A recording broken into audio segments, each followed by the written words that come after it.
the arrival of my new son, Knox, I was once again the parent to a disabled child.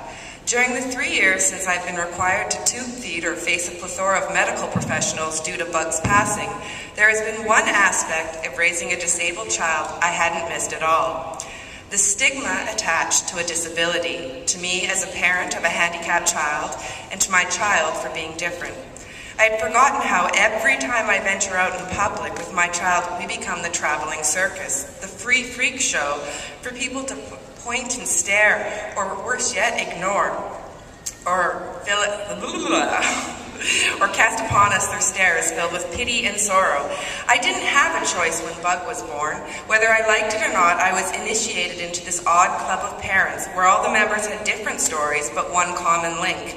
They all had children who the world looked upon as different. They all had to face the looks of sorrow or pity whenever they told the world at large why their child wasn't normal.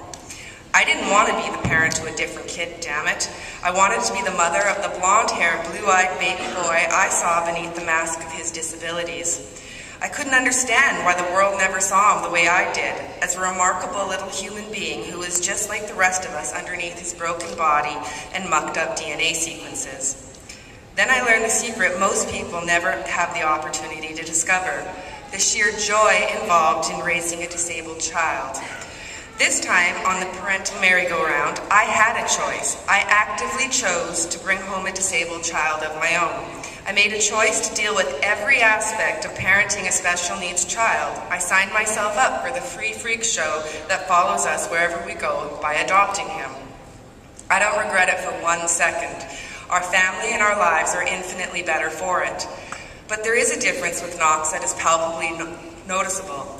A shift in perception that wasn't visible to our family when we were blessed with Bug's life. My children were 3 years younger and a world less mature when Shale lived. There were things about living with a disabled brother they never noticed because they were too young to remember life before him. But death and puberty and time has swirled around them like the perfect storm and given them the clarity of life they once lacked. They see the difference between their bodies and Knox's tight, twisted little body. They see how difficult it is for Knox to get through the day as they run and jump and play and take their own healthy bodies for granted. Even more so, they are keenly aware of people's reactions to Knox and to us when we take him out in public.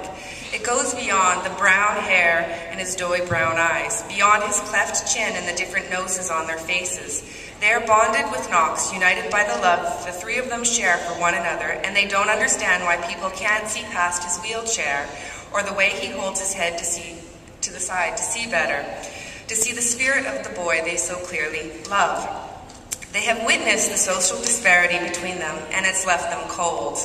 It is a lesson I knew they'd learned, but it was one I wish I could shield them from. Except I can't shield my children from this.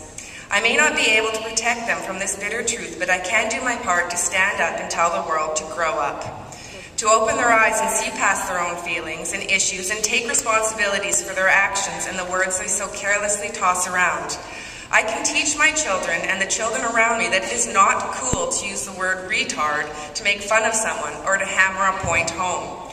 I can teach my children and the children around me that it is okay to touch a disabled person. They aren't contagious, nor are they filled with cooties.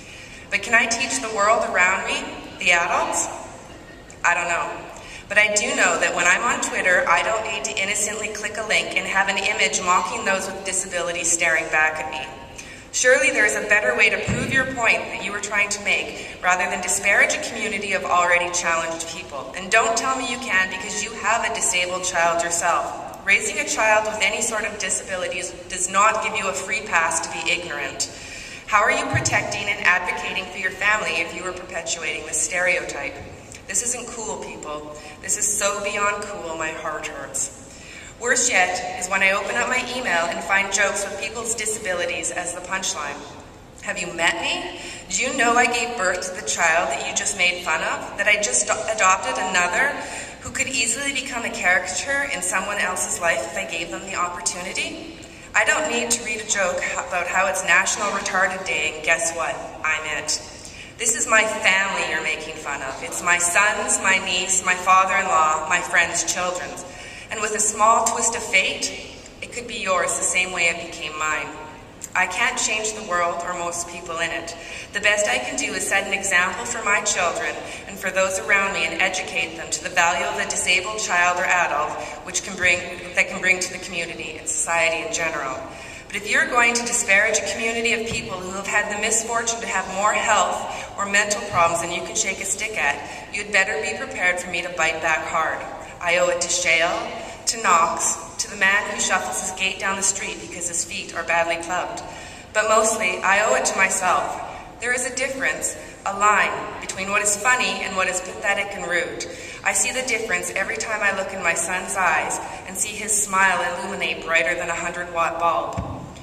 What I'm having a hard time with is trying to explain to my children why everyone else can't see this as well. So please don't make this harder for us, for me, for Knox, because one day someone you love could be the punchline to a joke.